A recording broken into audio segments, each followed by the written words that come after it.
अस्सलामुअलैकुम। आज के हमारे lecture reproduction in lower and higher plants. आज के इस लेक्चर में मैं आपको डेवलपमेंट ऑफ एंडोस्पर्म दरुन तुख्म की नशोनुमा के बारे में पढ़ाने जा रही हूँ। लास्ट पीरियड में हम डबल फर्टिलाइजेशन के बारे में पढ़ चुके थे। डबल फर्टिलाइजेशन यानी दोहरी बार आवरी। दोहरी बार आवरी जिसमें के मैंने आपको बताया था कि जनीनी थैली के अंदर माइक्रोपाइलर एंड की जानिब एक डिप्लॉइड सेल तैयार होता है। किसके नतीजे में? सिनगैमी के नतीजे में। सिनगैमी किसको कहते हैं? नर और मादा ज़वाजों के मिलाप के अमल को सिनगैमी कहा जाता है। नतीजतन एक डिप्लॉइड जाइगोट तैयार होता है। अब उसी तरह से ट्रिपल फ्यूजन क्या है? डिप्लॉइड सेकेंडरी न्यूक्लियस से जब दूसरा नरज़वाजा मिलाप करता है तो एक ट्रिप्लॉइड न्यूक्लियस तैयार होगा। ये ट्रिप्लॉइड न्यूक्लियस एक वस्ती खलिए में मौजूद है। तो इस वस्ती खलिए को इब्तिदाई दरून तुख़ुमी खलिया भी कहते हैं। दरून तुख़ुमी खलिया या इंग्लिश में प्राइमरी एंडोस्पर्म सेल कहा जाता है। ये दोनों भी अमल किसका नतीजा है? डबल फर्टिलाइजेशन, दोहरी बार आवरी का नतीजा है। तो दोहरी बार आवरी बंदबीजा नबातात की एक मखसूस खासियत है। दोहरी बार आवरी के नतीजे में एक डिप्लॉइड जुगता तैयार हुआ। दोहरी बार आवरी के नतीजे में एक ट्रिप्लॉइड इब्तिदाई दरुन तुख़ुमी खलिया हासिल हुआ। अब ये तो हो गया फर्टिलाइजेशन, लेकिन फर्टिलाइजेशन के बाद क्या तब्दीलियां होंगी? ये डिप्लॉइड जाइगोट बार आवरी के बाद इम्ब्रियो यानी कि जनीन में तब्दील होगा। जनीन फ्यूचर प्लांट को तैयार करेगा।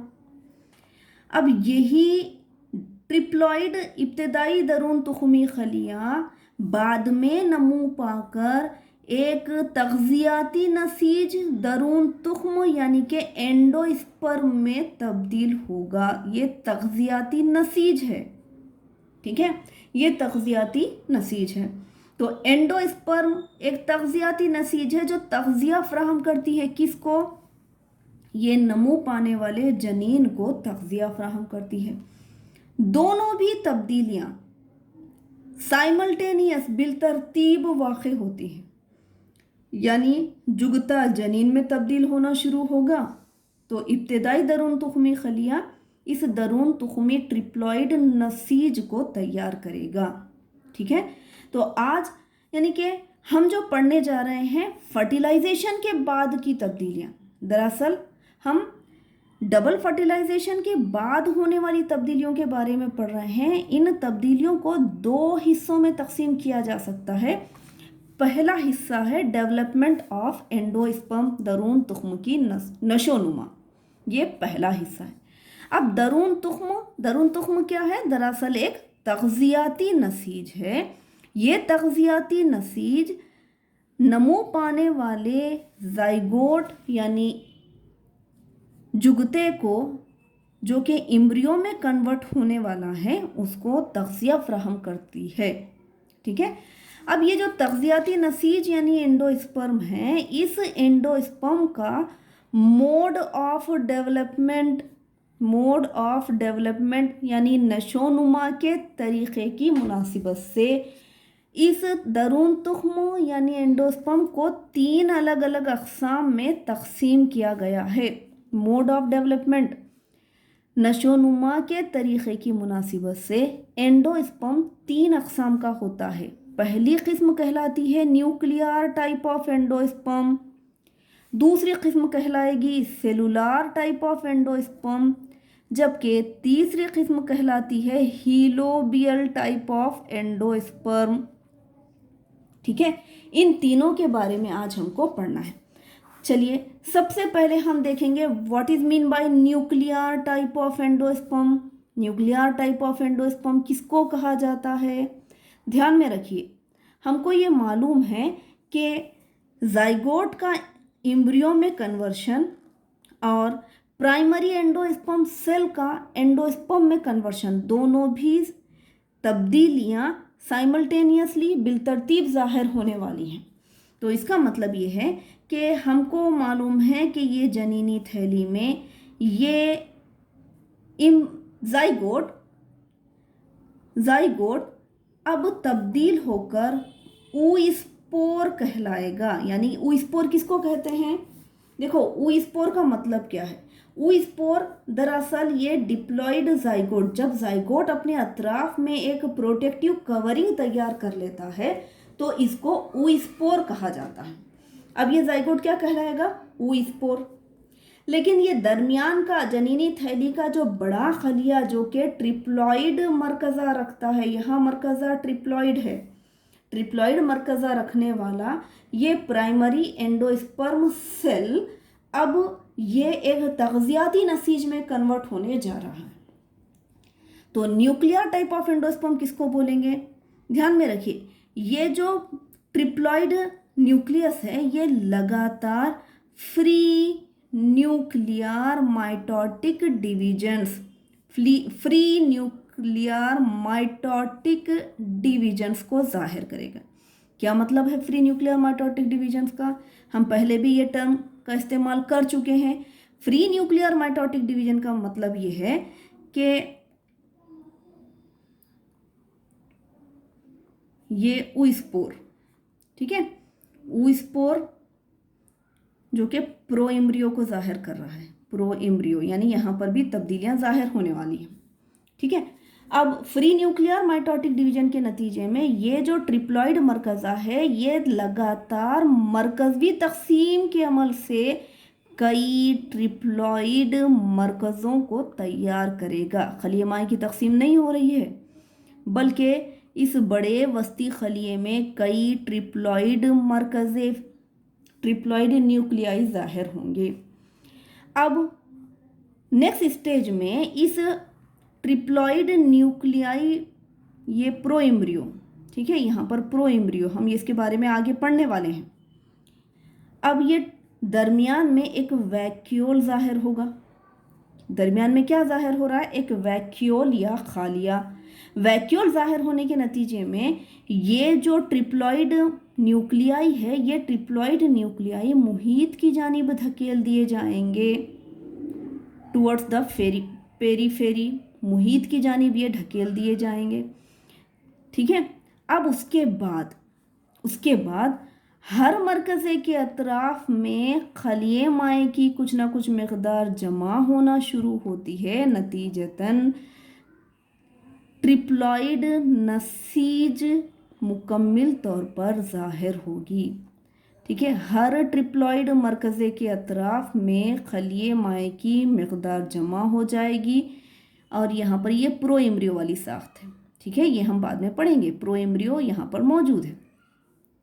तो ये एक ट्रिप्लॉइड तग़ज़ियाती नसीज एंडोस्पर्म यहाँ पर तैयार हो जाएगी।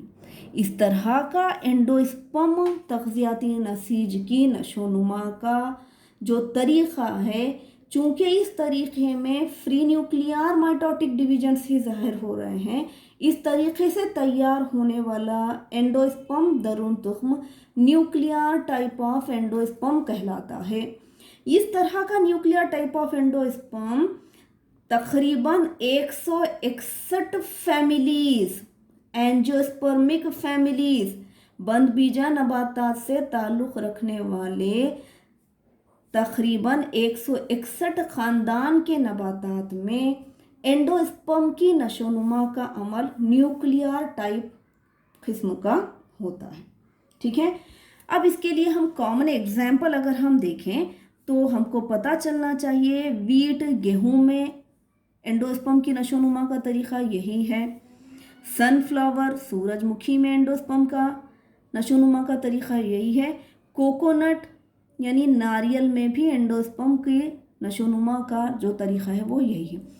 कोकोनट में अगर आप गौर करें, जब एक कोकोनट को आप इस्तेमाल करते हैं तब आपको मालूम होना चाहिए कि अंदर एक लिक्विड माए मौजूद है। यानी कोकोनट में मौजूद nuclear type of endosperm, nuclear type of endosperm, इस एंडोस्पर्म में दरमियान में वैक्यूल खालिया भी मौजूद है। ठीक है, ये वैक्यूलेटेड और न्यूक्लिएटेड किस्म का होता है, यानी दरमियान में खालिया भी मौजूद है और अतराफ में मुहित की जानिब यहाँ पर खलवी साख्त भी वाज़े होती है। तो इस तरह का न्यूक्लियर टाइप ऑफ एंडो, इसे हम कहेंगे nuclear type of endosperm. Second, दूसरी किस्म जिसको हम क्या कहते हैं, cellular type. Cellular type of endosperm का मतलब क्या है? सेलुलर टाइप ऑफ एंडोस्पर्म आमतौर पर 72 फैमिलीज ऑफ डाइकॉट प्लांट्स में जाहिर होती है। दो दाला नबातात के तकरीबन 72 फैमिलीज में एंडोस्पर्म की नशोनुमा का तरीक़ा सेलुलर टाइप होता है। क्या है सेलुलर टाइप? ये तो है जनीनी थैली। जनीनी थैली में यहाँ पर डिप्लॉइड जाइगोट जो अतराफ में प्रोटेक्टिव कवरिंग तैयार करेगा, ये कहलाता है oospore।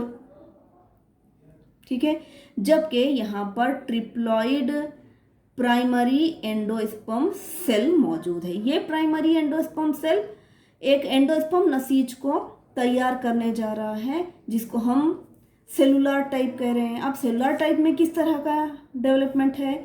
देखो, इब्तिदा से ही ये ट्रिप्लॉइड मरकज़ा लगातार माइटोटिक डिवीजन्स को जाहिर करेगा।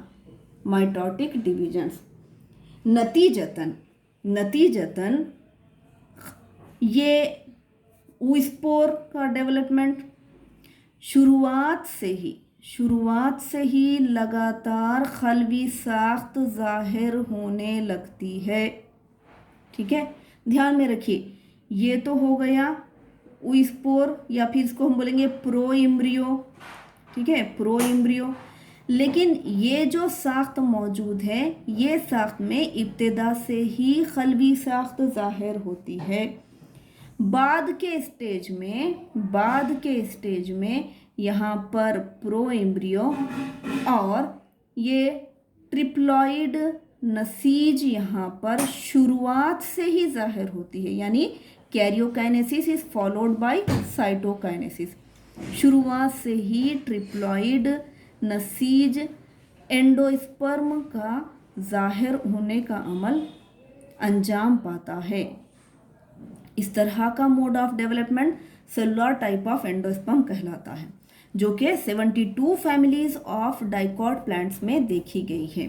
कॉमन एग्जाम्पल्स अगर हम देखें तो एडोक्सा, बाल्सम, पेट्यूनिया, ये कॉमन एग्जाम्पल मौजूद हैं। तीसरी किस्म जिसको कहा जाता है हिलोबियल टाइप। अब हम देखेंगे हिलोबियल टाइप ऑफ एंडोस्पर्म किसे कहते हैं। चलिए, हिलोबियल टाइप ऑफ एंडोस्पर्म ये कौन सी किस्म है?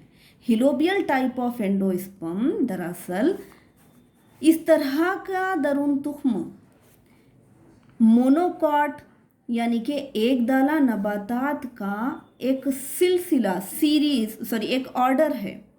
ये ऑर्डर कौन सा है? हिलोबियल्स। इस ऑर्डर से एक दाला नबातात के ऑर्डर हिलोबियल्स से ताल्लुक़ रखने वाले तमाम नबातात में एंडोस्पर्म हिलोबियल टाइप होता है। अब हिलोबियल टाइप एंडोस्पर्म किसको बोलेंगे? दरअसल ये देखा गया है कि helobial type of endosperm cellular type of endosperm plus nuclear type of endosperm दोनों का मिला जुला अमल है। क्या मतलब है? हिलोबियल टाइप ऑफ एंडोस्पर्म किसे कह रहे हैं? ध्यान में रखिए, हमको ये मालूम है कि जनीनी थैली में यहाँ पर oospore मौजूद है। oospore, ठीक है, ये oospore, जबकि यहाँ पर ट्रिप्लॉइड प्राइमरी एंडोस्पर्म सेल मौजूद है। अब हीलोबियल टाइप ऑफ एंडोस्पर्म किस तरह की नशोनुमा है, ध्यान में रखिए।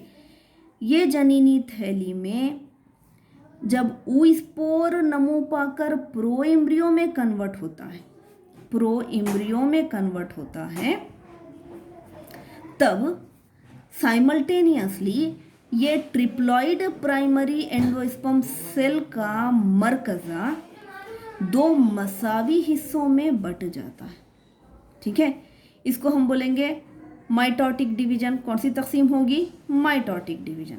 इस माइटोटिक डिवीजन के नतीजे में मरकज़ा तो दो मसावी हिस्सों में बढ़ जाएगा, लेकिन खलिए माए की नामसावी तकसीम के नतीजे में एक बड़ा खलिया जो कि माइक्रोपाइलार सिरे की जानिब, माइक्रोपाइलार एंड की जानिब मौजूद है, ये बड़ा खलिया माइक्रोपाइलार सेल कहलाएगा, जबकि कैलाजा सिरे की जानिब का छोटा खलिया कैलाजल सेल कहलाता है।